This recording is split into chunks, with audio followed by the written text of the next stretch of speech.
Yeah, I ran into the cops a lot skateboarding, and they just run my name and birthday, and nothing comes back, and they can never believe it.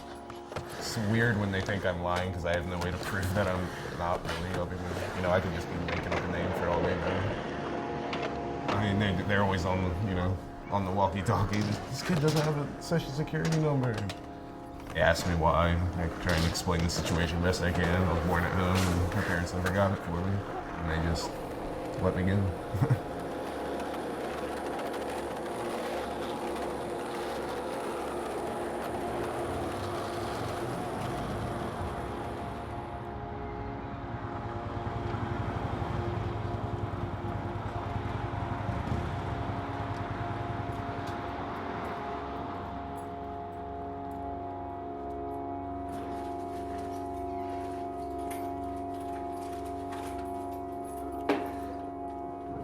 Decade before, thanks in part to ads like this.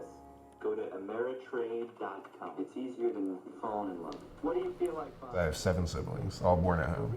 All this stuff is provided for you free. I'm the only one out of the 8 children that does not have a birth certificate. Investors are more hesitant to buy. After becoming an adult is when it really started to be a problem. And so that's when I really started to pursue getting a birth certificate, is when I turned 18. Says the number of client trades per day went down. I just kind of gathered up what I could find. I had affidavits signed by my mom and my dad, letters from social workers that my mom had visited when I was a kid trying to get me social security card. I sent all this stuff in, and it all, about 3 months later, that got sent back as rejected. They can't use that to issue a birth certificate. Management almost behaving like a traditional bank. You're seeing all of these formerly online brokerages that were arguably all digital expanding their branch footprint, which made Scott trade with the 5 minutes. All right, this is what I originally got applying for a delayed registration of birth. This is the pamphlet in the application. Examples of acceptable forms of documentary evidence are photocopy of hospital birth records. I wasn't born in a hospital. Baptismal certificate, which that didn't work. Photocopy of school registration, which I sent in, but when we went to the school board, they purged their records every 5 years. So, like, the closest one they had, I think, was 97, and it doesn't have my date or place of birth on it. It's just like a letter that's saying you were accepted as being enrolled in homeschool for this year. So that didn't work for me. Photocopy of census record. We went to the Census Bureau to see if they had anything. They had nothing for me. Original social security printout, which I don't have a social security card, so that's not going to work. Photocopy of military service record. Certified copy of voter registration card, which I don't understand any of these, because if you're applying for this, there's no way you obviously don't have a birth certificate, so how would you join the military or have a social security card or any of that stuff? But those are the acceptable forms of documentary evidence, and I didn't have any of them. So I sent all that shit in and got rejected 3 different times. Passive products such as index funds, which track the market, that slowly cut into profits as the number of client trades per day went down. Michael Wong is an analyst for Morningstar.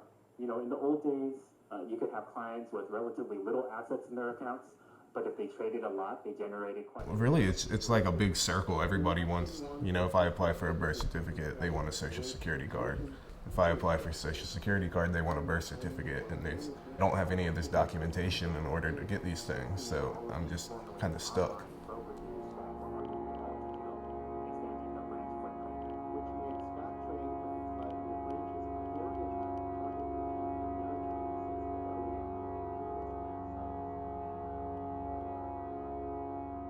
Seeing everybody else in my life, go on and do what they want to do, go to school, get jobs, have families, and I just feel like I'm kind of not able to do those things, and that really started to think about that when I turned 18. I can't really start my life, until I have this stuff.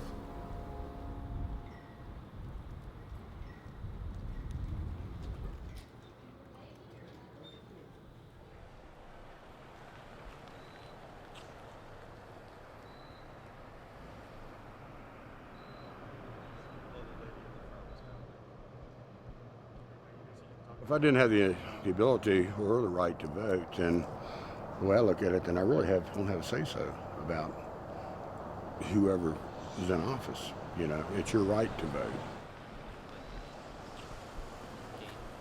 I have friends that are immigrants that, like, you think of that and you think of, like, the ex-convicts and stuff, and you don't really think so much about somebody who has never since they were born had the chance. And it's like a totally different scenario, because how do you even go about remedying that?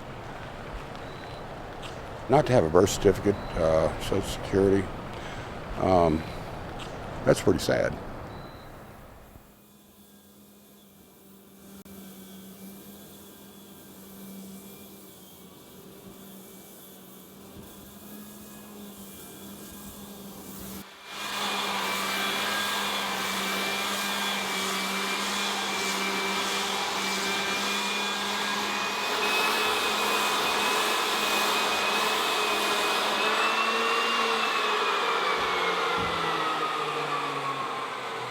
I've worked at a lot of different restaurants, done a lot of landscaping work. Now working with my dad. He's trying to start a business doing general contracting work. Before, I would have to either wake up hours early and walk to work, or find rides from people, rely on people to get to work. When I was living in Richmond, that was hard. I lived about a 45-minute walk from my job, and I had to walk there every day. And since I'm working with my dad, that's not really an issue, because we work together, so obviously I ride with him, which is fine. I enjoy the work, and it's good that I have it, but if I didn't want to do it anymore, it's not like I really have a choice. I can't go out and get a job unless I'm with somebody that is willing to pay me under the table. I can't drive. Just anything you're allowed to do as an adult, I don't have those options. It seems like small stuff, but really on a day-to-day basis, it makes it tough.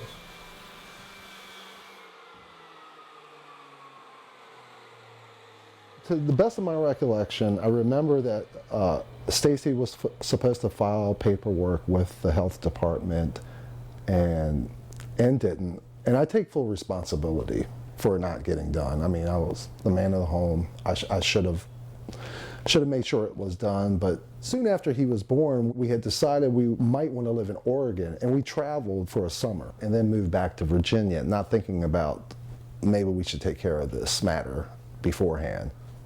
And upon moving back to Virginia, of course, it's been almost impossible to do it. I just always thought, how hard can this really be? I mean, we'll eventually get this solved, and time just kept passing by, and we didn't get it solved, and here we are. Now I gotta buy his cigarettes for him and his beer for him, and he can't hold a normal job. It sucks, man. It's really a horrible thing. I feel absolutely horrible about it, and I do accept responsibility ultimately for it, but it just didn't get done. I can tell when it's heavy on his mind and he's thinking about it. People get upset at their parents for being lame asses for not doing what they were supposed to do and just stay bitter and angry. He's not a bitter, angry person. He's just a very disappointed person and frustrated person. He's not angry. It's actually like there's strings on the back of this. You can move the arms like this. And then he's connected with a real bone. That's his neck. This goes like this. It's like his throat is ripped out. I think not having a birth certificate could have been a lot worse for him if he wasn't the person he is now. If he didn't have the friends he has and the things he loves to do, I just think it would have been extremely different for him.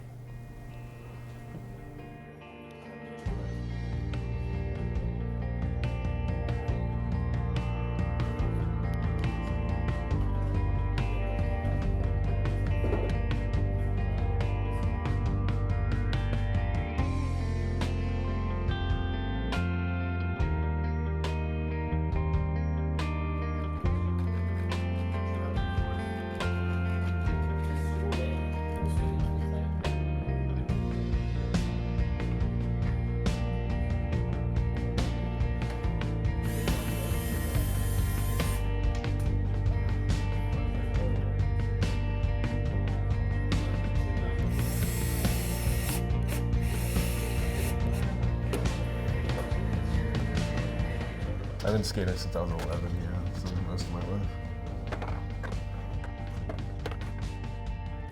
Hard to explain to like people that don't skate, but it's just like,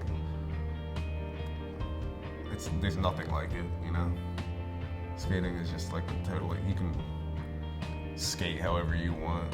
And it's not, like I said, it's not a team-oriented thing. It's just a very individual kind of sport. That's what attracted me to it.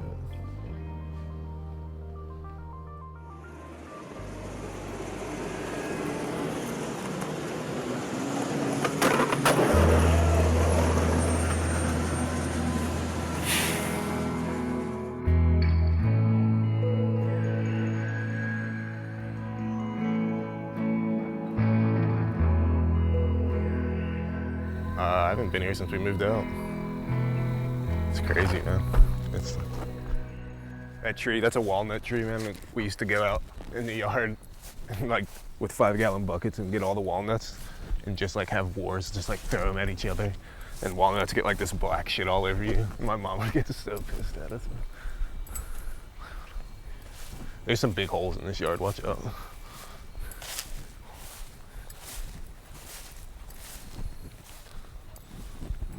That was my room. Up there? Yep. The attic. Very top. That's it. What was it like when you had it? What was the room like? Yeah.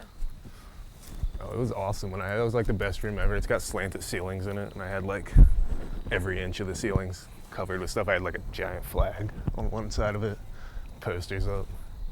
I love that room.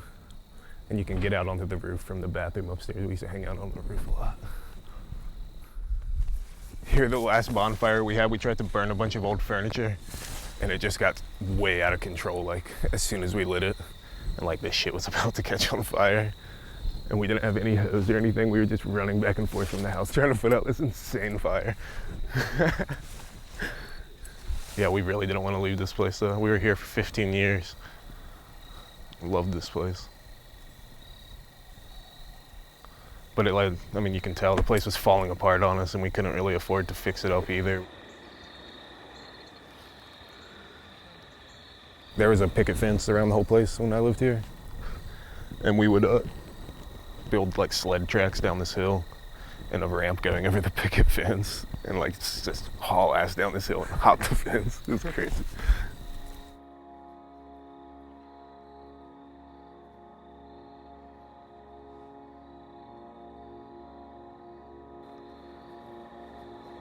I don't know, I love this place. I would have bought it if I had the money to do it when we were getting kicked out. I mean, obviously I have to figure out this whole birth certificate thing before I can do any of that, but I'd like to travel some before I like settle down somewhere. But if I was gonna settle down, it'd be in Rileyville, for sure.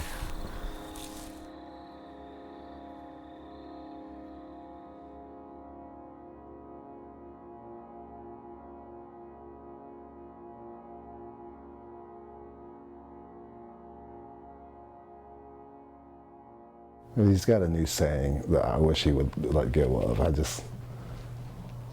He got it from a neighbor, Jerry. Austin is all about it. Are you sick of it yet? No, I think it's funny. It's always at the perfect moment.